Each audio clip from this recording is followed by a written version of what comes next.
Ahoj, jmenuji se Ondra Křivánek a věnuju se již 3. sezónu freestylu na divoké vodě, neboli rodeu.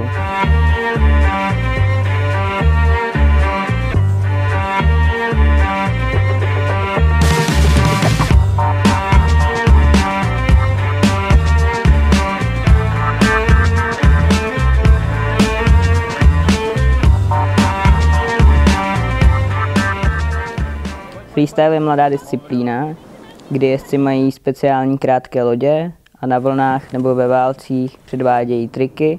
Během 45 vteřin jich musí udělat co nejvíce a podle toho jsou ohodnoceni.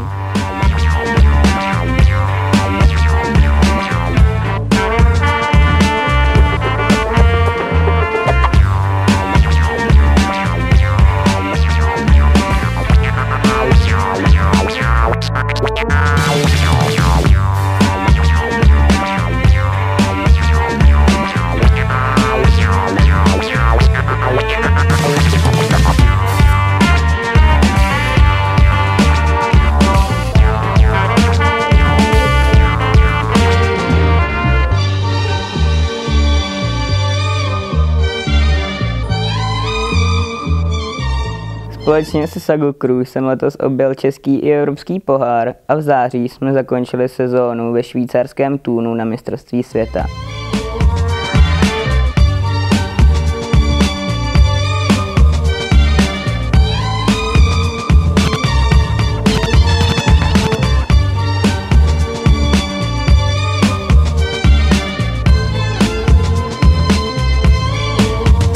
Tohle všechno jsem mohl podniknout díky skvělému přístupu rodičů a firmě 3F Vision, která mě taky podporuje.